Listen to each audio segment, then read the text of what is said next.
का पेपर है language across the curriculum. यहाँ पे कमेंट्स देखने को मिल रहे थे कि आपको लैंग्वेज अक्रॉस द करिकुलम के जो इंपॉर्टेंट क्वेश्चन है वो प्रोवाइड करवाए जाएँ। तो बिल्कुल यहाँ पे हिंदी एंड इंग्लिश दोनों मीडियम्स के अंदर हम आपको ये क्वेश्चन है जो कि प्रोवाइड करवा रहे हैं। तो सभी विद्यार्थी इन क्वेश्चन को अच्छे से ध्यान से देखेंगे। काफ़ी इंपॉर्टेंट क्वेश्चन आपको यहाँ पे जो कि प्रोवाइड करवाए गए हैं। तो चलिए एक एक क्वेश्चन से हम यहाँ पे देख लेते हैं। इसके अलावा जिन विद्यार्थियों ने अभी तक अपना बीएड का Telegram group, WhatsApp group join नहीं किया, ज्वाइन कर लेना। नीचे डिस्क्रिप्शन में आप लोगों को लिंक है जो कि दे दिए गए हैं। पहला प्रश्न यहाँ पे पूछेगा कि explain the difference between oral language and written language, यानी लिखित भाषा एवं मौखिक भाषा में अंतर स्पष्ट कीजिए। नेक्स्ट इसमें सेकंड प्रश्न है कि what do you mean by mother tongue, explain it's AIIMS and importance, यानी मातृभाषा से आप क्या समझते हैं, इसके प्रमुख यानी इसके उद्देश्य एवं महत्व को समझाइए।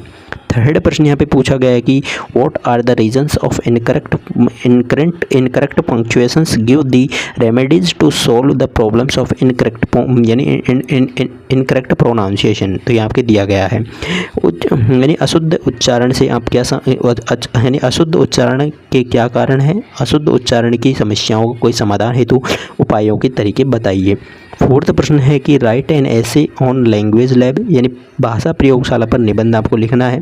फिफ्थ प्रश्न यहाँ पे पूछा गया है कि व्हाट इज़ इम्पोर्टेंस ऑफ यानी punctuation marks in the sentence, what are the kinds of punctuation marks, यानी क्लैरिफाई विद एग्जांपल्स, यानी वाक्यों में विराम चिन्हों का क्या महत्व है, विराम चिन्ह कितने प्रकार के होते हैं, उदाहरण सहित स्पष्ट कीजिए।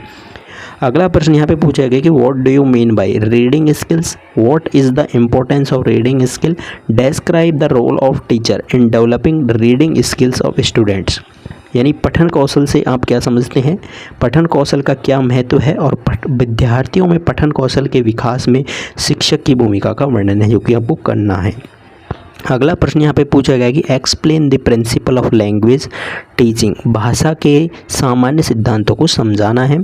अगला यहाँ पे प्रश्न है कि what do you understand by questioning, describe the purpose and types of questioning, प्रश्न पूछने से आप क्या समझते हैं, प्रश्नों के उद्देश्य एवं प्रकारों की व्याख्या कीजिए। अगला यहाँ पे 9th नंबर प्रश्न है कि discuss causes of incorrect pronunciation, describe efforts done by teacher for correct pronunciation, यानी भाषा शिक्षण में अशुद्ध उच्चारण से आप क्या यानी अशुद्ध उच्चारण के कारण बताइए, उच्चारण संशोधन हेतु अध्यापक द्वारा किए जाने वाले प्रयासों की व्याख्या कीजिए।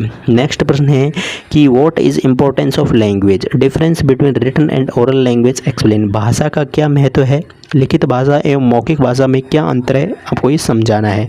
अगला यहाँ पे लास्ट प्रश्न है, एक तरह से देखा जाए तो 12 प्रश्न है इसमें। तो 11वां प्रश्न पूछा गया है कि वाक्य में विराम चिन्हों के महत्व एवं प्रकारों को, ये प्रश्न ऑलरेडी हम देख चुके हैं। 12वां प्रश्न आप लोग देख लें कि श्रवण कौशल से आप क्या समझते हैं, श्रवण कौशल के महत्व एवं विधियों को लिखिए। तो ये आपका पेपर था लैंग्वेज अक्रॉस द करिकुलम। सभी विद्यार्थी इस पेपर के में जितने भी क्वेश्चन आपको करवाए गए हैं काफ़ी इंपॉर्टेंट क्वेश्चन आपके रहने वाले हैं। इन क्वेश्चन को अच्छे से है जो कि नोट डाउन कर लेना, इनके आंसर से जो कि आप निकाल लेना अपनी सीरीज से या फिर कहीं से भी जो भी आपके पास में स्टडी मटेरियल है वहाँ से आप अपना ये इन क्वेश्चनों के आंसर जो कि नोट डाउन कर लेना और बार बार इनको रिवाइज करना है एग्जाम से पहले। और एग्जाम में है जो कि अच्छे से अच्छा है जो कि आपको लिख कर आना है, ज़्यादा से ज़्यादा है जो कि पेजेस है जो कि इनके अंदर भर के आने हैं और सटीक तरह से भर के आने हैं। जैसे कि मान के चलिए हम आपको बता दें कैसे पेज भरने हैं। पेज जैसे कि मान के चलिए ये आपका प्रश्न है कि अशुद्ध, ये इसमें पूछा गया कि अशुद्ध उच्चारण से आप क्या समझते हैं। तो सबसे पहले आपको अशुद्ध उच्चारण के बारे में आपको इसमें लिखना है, फिर उसका क्या कारण है, कारण पहले अशुद्ध उच्चारण के बारे में लिखिए, फिर नीचे कारण डाल के उसके नीचे 5 से 6 लाइन लिखिए। फिर अशुद्ध उच्चारण की समस्याओं के समाधान हेतु आपको यानी तरीके पूछने हैं तो उसके अंदर 7-8 लाइन लिखिए। इस तरह से अगर आप लिखोगे, मान के चलिए एक पेज आपने अशुद्ध उच्चारण से भर दिया, फिर एक पेज आपने उसके कारणों से रिलेटेड भर दिया, एक पेज आपने अशुद्ध उच्चारण की समस्याओं समाधान भर दिया, यानी समाधान हेतु उपाय क्या क्या है वो तरीकों के बारे में भर दिया। और टोटल जो निष्कर्ष निकला तीनों का वो टोटल मिला के सभी में से 1-2 लाइन काट के नीचे 5-7 लाइन उनमें से लिख दी। इस तरह से आपके 3-4 पेज नॉर्मली एक प्रश्न के अंदर है जो कि भर जाते हैं। अगर आप ऐसा लिख कर आते हो तो आपके अच्छे खासे मार्क्स जो कि आ जाएंगे और आपको एक अच्छे खासा जो कि परसेंटेज है जो कि आप बना पाओ।